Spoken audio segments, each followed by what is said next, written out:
my definition of success, I guess, was different than other people's definition because I was already working 40 hours per week, maybe making $60,000 a year, and all the people who were earning six figures were working 60, 70 hours a week. My definition of success was being able to make $100,000 and working less than 40 hours, not committing more time to the job. And so I quickly figured out that that wasn't the route that I wanted to go in terms of climbing the corporate ladder. And since my parents had some success in real estate investing, that's what I wanted to do. And so my specialty ended up being, my last day on the job was July 5th of 2000. I've been doing real estate investing ever since then. And I did some part-time before that. But my specialty had been in creative terms, which is buying properties without utilizing your own credit or putting very little money down, if any at all, and got pretty good with that to the point that, as I mentioned, that was my last day on the job, and I ended up speaking for one of the largest real estate investment associations in the United States and eventually becoming a national trainer and speaker. And it's been a great ride. I've got a chance to meet great people like you. Taking the turn, taking the fork in the road to go down real estate investing. And part of the reason he did it was because his parents were involved in it. I had a similar experience. I had a mentor. My father helped me get involved in real estate. I didn't know it at the time when I bought a property. I was in college. My father helped me buy it. My father helped me finance it. And it was a property I had already worked on. Paint and clean, paint and carpet, phrases we use today. In those days, we didn't carpet the property. We went to Kmart and bought a rug that didn't quite fill the room. But I had a mentor, and I had somebody backstopping. That was in the late 1970s. So I've been involved in investing from small to big for over 30 years now. I've been speaking, teaching about real estate. I work with real estate investors. I left corporate America in 1985 to become full-time in the real estate arena. So I've been in and around it for a long time. I've taken countless hours of education. The group that we're in together here, that is an education-based group, I don't know that I spend as many hours with this group as I had to spend to get the CPA certification. In fact, to remain licensed, they require essentially 40 hours a year of formal continuing education. So there's a high education requirement and there's a high value placed on education in my arena. And I've found that that has served me well. I'm now an educator. I teach in a lot of real estate circles. Part of the reason I teach is because I certainly enjoy it, but I have a lot of background from the education arena. So I've been at the game for a while. I think I've got a long run yet to go, and I appreciate you including me in today's little chat. This morning, there are probably a long list of reasons that different investors would say are the reasons they fail.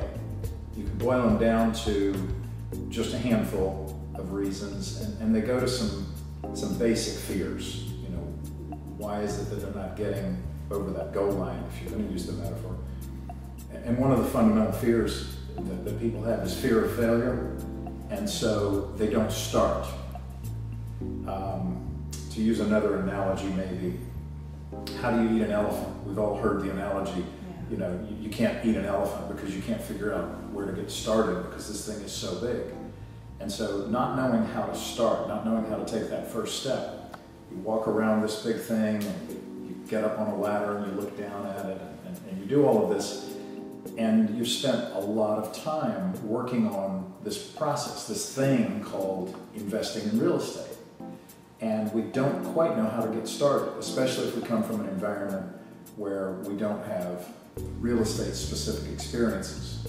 For most people, they have lived in an apartment or lived in a home. Maybe they own a home. Many people do.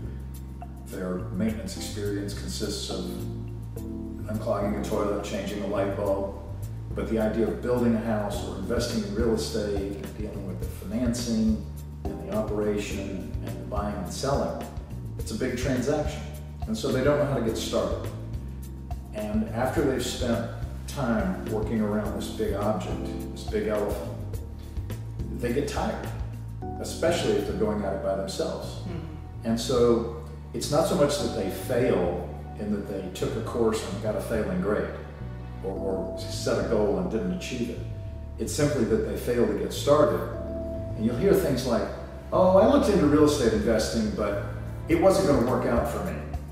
No one wants to admit that I researched it and I didn't know how to get started. And one of the, again, analogies and metaphors, but one of the things that I use in the market when talking to people is they don't pull the trigger. They get ready and they aim, and it's just like ready, aim, fire. But they get ready and they aim and they aim and they aim, and they never pull the trigger. And so I've tried to rearrange that and encourage people to get ready and do a little bit of research and some groundwork, get ready, and then fire. And then do something, take some action, and move forward. And you'll find that that first bite, that first step, isn't so hard. But that's sort of solving that basic fear of failure. And it comes from not knowing how to get started. That's one of the big reasons that I see. 1 and 2 for the show, 3 to get ready, and 3 to get ready, and 3 to get ready. They're always getting ready to get ready. And so that's the biggest killer. I would say that's number one. Because you see people who are in the right opportunity, they're in the right education, they're in the right space, all of that, and that they still don't act. And one of the things, and we'll talk about this among the other 3, but one of the things I tell people, if they choose to not take formal education, if they choose to go down to school of hard knocks, what you've effectively done is pay for your education twice. Well, if you take inaction or if you procrastinate, you've effectively paid for your education 3 times. Because you paid once because you screwed up something, thinking that you can figure it out on your own. Someone's always joked that the school of hard knocks, their school colors are black and blue. So you've effectively paid for it once by trying to handle it on your own. You've paid it another time because you will have to come back and eventually get formal education. But through procrastination, I think one of the hardest expenses for people to quantify is what's called opportunity costs. I see so many people now. One of the things we used to do in our real estate trainings is I used to ask people, I said, well, how many of you have been thinking about investing in real estate for at least a year? Raise your hand. And 70, 80% of the class would have their hand raised. And I said, keep your hand raised. It's been 2 years you've been thinking. 3, 4, 5. And I said, okay, I won't embarrass you any further. If you put your hands down.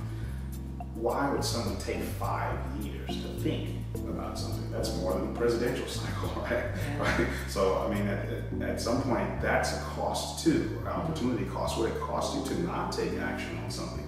Right now, I'm sure everyone will agree that the prices that we're looking at, these are your mothers' and grandmothers' prices. You've got to know that's not going to last. So if you choose to take action now, and you let this time pass you, the cost, what it costs you is, it takes the effect of higher prices that you end up paying for that real estate that you shouldn't have had you just taken the action. And so I definitely agree with John that procrastination is the number one. You know, here we go, we're reaching agreement on one of the biggest issues that investors face, that they fail to get started, or they fear getting started, and it's 1 to get ready, or 1 to get set, 2 for the show, 3 to get ready, get ready, get ready. And what these investors need, like when I was a kid, I swam, and there were times when somebody was standing on the side of the pool getting ready, and they just need that push. Somebody with some experience, somebody who can haul them out if need be, needs to give them a push them into the deep end and get over the goal line. They don't have a success in the time period, they think. Another big reason that holds people back is the fear of the financial failure. And one of the ways that we've addressed the financial issue, we talked about it in terms of a house. If you were to buy one house and you got a really good deal and you sold it for a lot more than you paid for it, you'd make some good money. But would that set you up for the rest of your life? Would it be like winning a $100 million lottery? The answer is no. You can only make so much money on one little house, especially if it's of the $50,000, $75,000, $100,000 variety. You might make 15, 20, 30, 40,000, but that doesn't change your life. You might buy it and have a rental property, and you might have not just a $100 positive cash flow, but a $300, $400, which is good, but it doesn't change your life. And so the level of success with one property is a little bit limited. It's not going to solve all your problems. It's not going to set you up for retirement. Likewise, the level of failure you could have with one property, if you quantify how bad could it go, assuming you don't buy something, fail to insure it, and then have it burned down. So you manage those risks. But if you bought a property and you overpaid by $10,000 or $20,000, you bought a $75,000 house in a market where things were worth $60,000, how bad could it be? Well, $15,000 loss is no different than what people incur when they buy a car and they drive it for a few years and they still have a big car note. And they wrestle with that, and eventually they pay off that car note. And when you quantify and put some brackets around or some bookends on this big real estate elephant we're discussing, you can't get too hurt with one deal, with one house. Likewise, you won't become a millionaire on one house. And when you make the problem a little bit smaller, when you take a little bit of the fear of, what if I lose all my money? What if I go bankrupt? What if the world comes to an end? You know what? The sky's not going to fall. The clouds will come over and it'll rain, and then they'll go by. And so to help people get into investing, to help them get into a deal, I think it's important to help them quantify what the issue is that they fear that could cause them failure. And so if somebody believes wholesale, what a marketer is selling them, this is the best deal ever and you're going to make $1 million and okay, here's all my money. If they haven't done their due diligence, if they don't know what due diligence to do, if they haven't done their research because they don't know what research to do, then maybe they rushed in a little too quickly. You mentioned being an apprentice, or you mentioned having a mentor. And having somebody looking over your shoulder is very helpful to be sure you don't overpay or go into the wrong deal. But at the end of the day, if you can quantify how big or how little the reward or the loss could be, somebody says, oh, well, if I want to increase my net worth by $1 million by buying a lot of houses, one house alone won't do it. It will take a number of them. Well, how do you get to 20 houses or 10 or your goal? You start with one. Again, I want to chip away at it. I want to find a way to eat the elephant. I want to find a way to help investors take that step.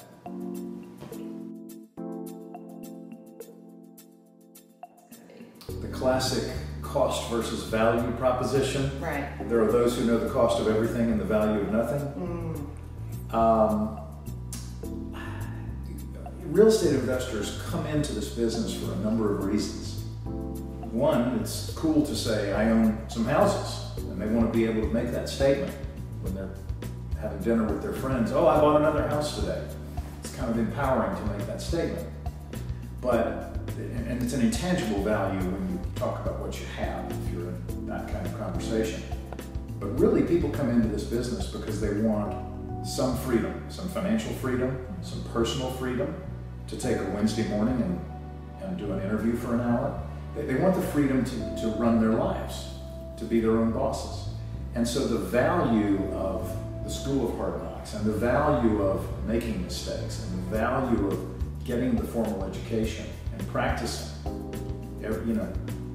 other professions, the practice of law, the practice of medicine, they're always learning, they're always getting better at what they do. Real estate investors should think of it the same way. They're always getting better at what they do.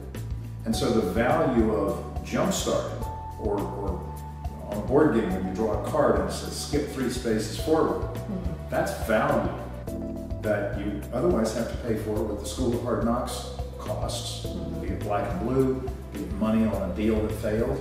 Now I've got to do several deals. I've got to do another deal to win, to pay back what I lost. Then I've got to do a deal to put money in my pocket to buy groceries. Then I've got to do a deal to put money in my long-term wealth building account. So I think it's a bigger value proposition than people realize. That's probably something that is emphasize? On cost as opposed to what their return on their investment will be? Well, that's a great question. Actually, in the continuum of the three mistakes, I put that as number 3, and of course procrastination was number 1. 3, I called it people not valuing the education. And I find that so interesting that people don't value the education. As John mentioned, agents take continuing education, so do CPAs, so do doctors. Only real estate investors will talk about, oh yeah, I've been buying properties since the 70s, and why would I need to go back to school? Well, laws change between the 70s and now. But another thing that's very interesting though is when people don't value the education, here's one of the things that I've noticed is that students put themselves into a position to where, given the choice, if they have money in an account and they could buy a house with it, versus if they have money in an account and they can get education with it, I've noticed more often than not that they will opt to take that money and go buy a house with it. And I think that's a huge mistake. Because as I mentioned earlier, what you end up doing is you end up paying for your education twice, at least double, because you still don't know anything. Had you taken that money and gone out and bought this property, now you've bought a screwed up deal, and you only have to come back. Now you've lost money once there, and now you only have to come back to take formal education and realize what it was that you should not have done. So at the end of the day there, most people don't realize that the reason why real estate investors are successful is because, I don't remember if it was George Washington or someone else who said, if I had so many hours to chop down a tree, I'd spend so much time sharpening the axe. Because that's what's going to get you the biggest bang for the buck, is the how, or to make your time efficient. And so that's the education.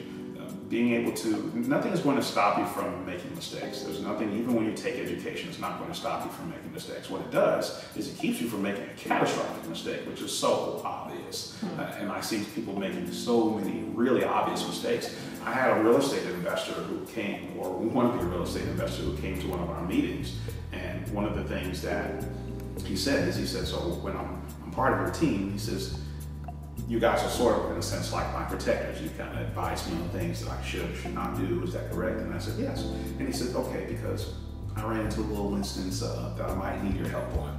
And he emails me this cease and desist letter from the Board of Realtors. And essentially what he was doing is he was operating as a realtor with no license. He had put buyer and seller together. He called it wholesaling, not knowing the difference between actually being a principal in the contract versus putting two people together. And by the time the Board of Realtors caught up with him, they sent him this nice letter that said they were fining $1,000 per instance that they caught him in. Now, this was also an individual who did not necessarily see the value of the education. Going back to what I said is, he didn't pay for the education.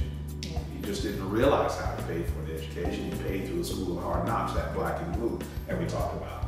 So now he's paying for it twice. He's going to pay the Board of Realtors and then come back and find out that in elementary education, now then the first thing they would explain is what is the difference between an investor and an agent. That would have been like in 101. So I think valuing education is my number 3, and it's one of the biggest mistakes real estate investors make. To draw kind of a tangent here for a second, or something similar. As you know, my fiance is a photographer, and one of the things she said is she's got a mentor in photography who's been doing it for years, and they were out taking some photographs on someone's land, and the lady whose land they were on, she's a cook. She came out and she baked them some snacks since they were taking some photographs, and she looked over their shoulder and said, "Wow, that's great. Your camera takes great photos." You don't ever want to say that to a photographer, No. that their camera takes great photos. And so in response, what he said after tasting one of her snacks, he says, thank you about your compliment. He says, by the way, your stove makes great desserts. And I tell you that story because I think part of the reason why new investors don't value education is they think that all it is for real estate investors is it's just for us. It's not your education that made you successful. All you really need is just money in a house. And I'm an investor. No, that's just like saying all you need to be a photographer is a camera and you press the button. No, there's an education between, and you have to respect that, or you'll find yourself in the world of hurt.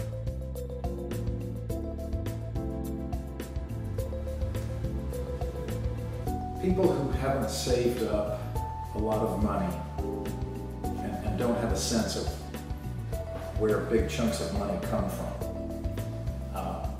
Can't imagine where $10,000 or $50,000 or $100,000 will come from. And they get caught up on the process of how would I buy a $50,000, $75,000, $200,000 house? The conventional real estate market offers all kinds of financing mechanisms. Even today, if you're a veteran, if you've served in the military, you can buy a home with zero money down. It takes a little bit of money to get through closing, but we're talking about a few hundreds or a couple of $1,000s. And so when we talk about buying investor houses, and we start talking about buying in quantity, we rattle off 60, 80, 100, 150. Where does all this money come from? In today's market, there isn't conventional investor financing like there was during the easy credit days, in the middle 2005 range. And so the concept of using other people's money, people who don't save money, people who don't have a lot of money but want to invest in real estate, don't know how to go about asking other people or presenting an idea that could be a win-win. I'll go into this real estate venture. I expect to make a profit. Here's how. If you put up the money and I do the work, we can share the rewards. Here's how. People don't know how to do that. They've never done it before. It's the inexperience and it's the lack of knowledge. As an experienced investor, I am comfortable with and accustomed to using other people's money in different ways, whether I'm borrowing from an individual who has a CD in the bank, or money in an IRA account, or whether a seller who is selling a property would like to receive a stream of payments, and instead of getting all the cash at closing, they will finance it for a period of time. Knowing those different techniques is part of being a successful investor, and understanding that not every deal you go into will necessarily be a success unless you use some of the right tools. So I see the not so much the lack of money, but the lack of understanding of how to make the money work as being kind of the issue related to the other people's money. I tend to, since I know real estate investing is foreign for a lot of people in terms of, as John mentioned, using some of other people's money, a lot of times what I tend to do is I tend to make people realize something that they've been dealing with every day, and that it's not so foreign. A perfect example is banking. People always say, well, I haven't invested in real estate because I don't have the money. And the analogy that I'll draw to them is I'll say, that's funny, because some of the largest buildings in the world are banks. And did you realize that they really don't use most of their money? They use yours. And they say, how is that? And I say, well, a typical banker might say, hey, Lori, you shouldn't keep that money on your mattress. That's not safe. Someone can break in and take that money, and you don't have a safe in there. We got a safe. And we got a safe in our bank. It's FDIC insured. Bring it in here, and we can pay you 2%. Right? And then now that they have your money and they're paying you 2%, then of course they talk to someone like John, and they say, John, I understand that you're a business person. We have business loans at 12%. Whose money do you think they're loaning to John at 12%? It's yours. So here they are, receiving payments at 12%, paying you 2%, getting a spread of 10% on your money. Now, what is the difference then between the bank and you? It's not like you didn't have the money, they're using your money. The difference is that the bank has that specialized knowledge in being able to find people like John and being able to know what makes a safe and secure real estate investment. And so that goes right back again into education. And that's why I try to get people to see it's not that you're foreign or inexperienced with the concept of other people's money. It's happening to you. The difference is you have to pick up the education to be able to show someone in real estate what makes a safe and secure investment. And that would be the same reason someone would lend you money. Point that I made, but the one that I also see, and maybe it's my second one, I'm not sure, I didn't think to rank them, it's the fear of the unknown. People who come into real estate investing and either they look in the newspaper, today they look on the internet, they go to meetings, they talk to friends. Well, you should buy rental houses. And somebody else says, you should do this thing called lease option. The next person says you should do fix and flip. And this terminology that we throw around because we know what we're talking about, and it's not quite as bad as the military. We don't live on acronyms, but we do use short phrases. Brand new investors come in, and it's, to my thinking, it's the fear of the unknown, and that leads them to failure. I don't know what a lease option is, but that sounds good because the guy who talked about it looked successful. So they try a lease option. It didn't quite work. So the next thing they do is they try a fix and flip, which is buying a house and doing a certain amount of repair or renovation and then reselling it. And you've got to know who you're going to sell that house to before you buy it. You need to know your exit strategy. And so somebody will buy a fix and flip after trying a lease option that didn't quite work, and they'll do a fix and flip. And it kind of works, but not quite. They're spending a lot of time. And what they don't know is how much they don't know. It's the unknown. It's the fear of the unknown. Again, it's a big animal out there, a big elephant. What is it that I don't know, or what is it that the wannabe investor doesn't know? And there's a framework that exists in a lot of education arenas, especially real estate education. There are different components, whether you're buying rental houses for buy and hold, whether you're buying small houses to fix and flip, whether you're doing lease option, whether you're doing what people would refer to as pretty houses, one of the specialties that Rob has had great success with. And if you don't know what that framework is, it's kind of like saying, I'm going to be in real estate and I'm going to build a house. I don't know that I need a framework, so I'm just going to get some doors and lean them against each other and put a couple of windows here, and then maybe I'll put some floor joists under it, and it's a little bit haphazard. Oh, it's going to rain, now I need a roof, and oh, I need knobs and lights. And I like a little bit of structure. I like my freedom, I like being in real estate. But the analogy of the way you build a house is with first a foundation, and you need either a slab or piers or footings, and then you need a frame, and then on that frame you put siding and you put in doors and windows. There's a structure to building a house, and there's a structure to building a real estate portfolio, and there's a structure to building your ultimately your wealth through real estate.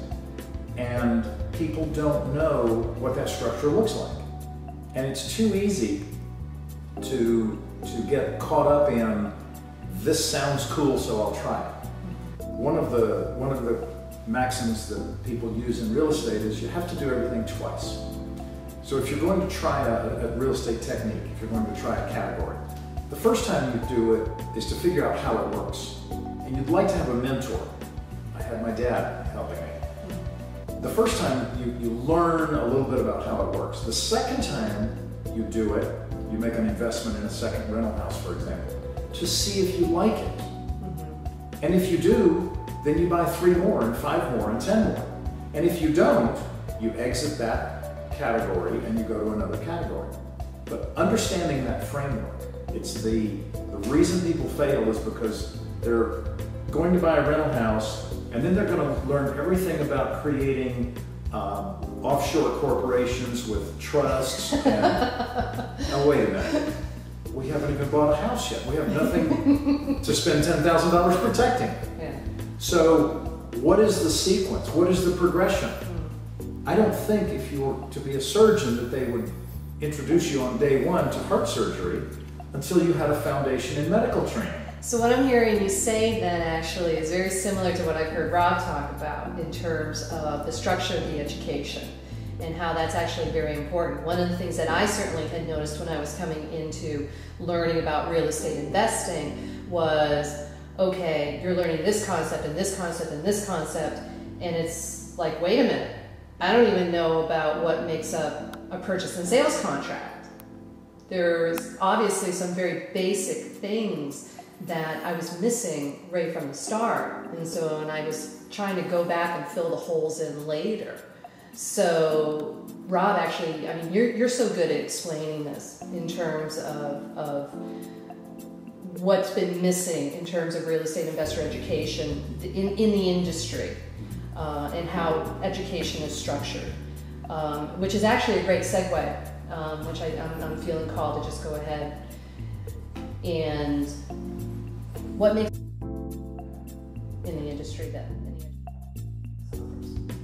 I think there's several things. That one is, as you mentioned, the real estate structure. I used to teach for a lot of the big name gurus that you see on television, and one of the things I'm sure people are accustomed to seeing, they watch television and it says, hey, we're going to be in your town, come down to the hotel, et cetera, et cetera. And then when they go down there, there's usually some fast talking person at the front of the room, and they'll say, here's what you have to do a short sale. You can call the loss mitigation department and all these different things. And by the end of all that stuff, they say, if you need our help, here's an 800 number, call us if you need us. And I tell people, I said, if you think about that, there's no wonder that only about 10% of all of those students are actually successful, because think about your own life. When you were in school, did your teacher teach you addition, subtraction, multiplication, algebra, differential equations, physics, all in one class? Heck no. You would have failed miserably, right? Which is precisely what students are doing in real estate all across the country. They're failing miserably because, as John just pointed out, they have all these pieces and nothing to connect them. In school, one of the things that they taught you is that one thing builds on another. There's a foundation first, and then once you get this down, let's add to that, put a layer on top of that, and that's precisely. You don't learn short sales one size fits all. You learn short sales one-on-one. I tell people all the time, if you're brand new to real estate investing and you're brand new to short sales, you have no business negotiating $200,000 losses with bankers. You need the class that came before that, right? And so that's very important from a foundational standpoint on the education side. Essentially, I teach you about deals on Windy Hill, deals within the Beltline, deals that John knows neighborhoods like the back of his hand, because we all live here. And when we give you the resources that you have are not just some generic resources that are over there national. No, they live right here. They're the architects, they're the contractors, they're the brokers, they're the private lenders. They're all of the resources, the attorneys that you would need right here to actually implement it. And so versus a 10% success rate, as those other gurus have, we have more than a 70% success rate, which is huge. That's really huge. And this isn't, what's so weird is that this isn't like the gurus don't know that this is valuable to people who are learning real estate investing. Because when I used to teach for those big gurus, at the end of the trainings, they would always pass out these surveys and ask the students, what do you think could make your experience more successful? Well, every single one of those surveys would always be, wish we had a coach, wish we had a mentor, wish we had someone to hold our hand through all this stuff. And despite knowing that, every single one of those companies would say, great, here's your 800 number, here's your email address, see you when we come back to town. Because we don't do that.